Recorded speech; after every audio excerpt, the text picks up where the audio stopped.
बिस्मिल्लाहिर्रहमानिर्रहीम। Dear students, अस्सलाम वालेकुम। आज हम पाकिस्तान पिनल कोड के सेक्शन 307 को डिस्कस करेंगे और ये वीडियो ला गैट के उन तुलबा के लिए इंतहाई अहम है जो गैट के एग्ज़ाम देना चाहते हैं, क्योंकि इस किस्म के सवालात अक्सर गैट में पूछे जा चुके हैं। तो सेक्शन 307 को पढ़ने से पहले आपको सेक्शन 306 को याद रखना होगा, जिसमें एक माइनर सा डिफरेंस है, और वो ये है कि सेक्शन 306 में तो बताया गया था कि अगर किसी का कत्ल हो जाए तो किन सूरतों में कत्ल आमद काबिल किसास नहीं होगा। तो उसमें दो सूरतें बताई गई थी, जिसमें अगर कोई नाबालिग कत्ल कर दे या कोई पागल कत्ल कर दे, या जब कोई बंदा अपने ही बच्चे या पोते को जान से मार दे। तो ये दो सूरतें बताई गई थी जिसमें कत्ल आमद काबिल किसास नहीं होगा। आज हम डिस्कस करेंगे सेक्शन 307 में, जिसमें जो किसास है वो लागू तो होता है लेकिन लिया नहीं जाएगा। तो वो कौन सी सूरतें हैं? तो इसमें सिर्फ 3 ही सूरतें बताई गई हैं।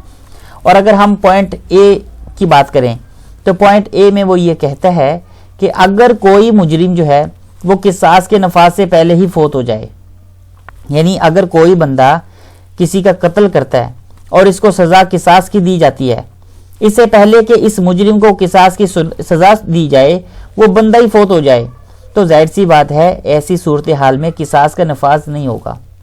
और अगर हम पॉइंट बी की बात करें तो पॉइंट बी में वो ये कहता है कि मकतूल का जो वली है वो अदालत को इत्मीनान दिला दे कि वो 309 के अहकामात के मुताबिक अपने हक किसास से दस्तबरदार हो जाए, या 310 के अहकामात के मुताबिक सुलह कर ले।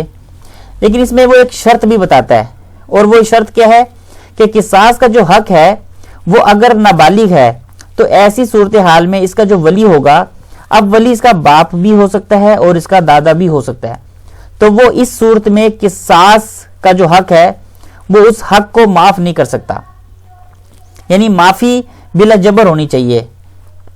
और अगर हम पॉइंट सी की बात करें तो पॉइंट सी में ये कहता है कि मकतूल के वली की मौत अगर हो जाए तो क्या होगा। तो जाहिर सी बात है कि अगर मकतूल के वली की मौत हो जाती है तो ऐसी सूरत में किसास का जो हक है वो कातिल को मिल जाएगा, या किसास का हक किसी ऐसे बंदे को मिल जाता है जो कातिल के खिलाफ किसास का दावा नहीं कर सकता। इस बात को समझने के लिए मैं जरा मिसाल, अगर हम इस एग्जाम्पल को देखें, जो इलस्ट्रेशन बताता है A kill G the maternal uncle of his son B. हम इसको ऐसे ले लेते हैं कि सपोज कर लो ए जो है वो जी को मार देता है, और जो जी है वो रिश्ते में इसका ब्रदर इन लॉ लगता है। अब जब ए अपने ब्रदर इन लॉ को मार देता है तो ऐसी सूरत में किसास का जो हक है वो इसकी बहन यानी ए की बीवी को मिल जाता है, क्योंकि बीवी अपने खामिन से किसास ले सकती है। मगर ऐसी सूरत में अगर ए की बीवी भी फोत हो जाए तो ऐसी सूरत में अब किसास का हक इसके बेटे के पास चला जाएगा, और अब बेटा अपने वालिद से किसास नहीं ले सकता, तो ऐसी सूरत में किसास नाफिजुल अमल नहीं होगा। अब अगर हम इसकी दूसरी एग्जांपल देखें जो सेम एक जैसी है लेकिन इसमें बस रिश्ता बदल दिया है।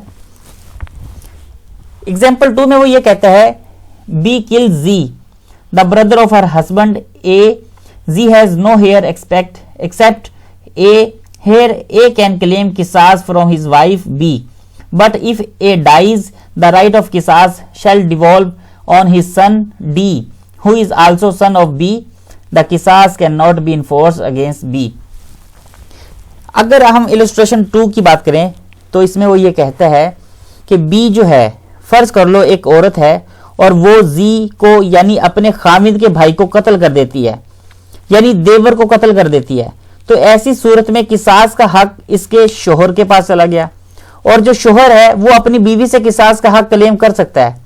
लेकिन अगर शोहर ही वफात पा गया तो इसके बाद किसास जो क्लेम करने का हक रखता है वो उसका बेटा होगा, और बेटा कभी भी अपनी वालिदा से किसास का जो राइट है वो क्लेम नहीं कर सकता। तो उम्मीद करता हूं ये वीडियो आपको समझ में आ चुकी होगी, और अगर समझ में नहीं आई तो आप इस वीडियो को दोबारा जरूर देखिए। अपना ख्याल रखिएगा, नेक्स्ट वीडियो में हाजिर होंगे। अल्लाह हाफिज।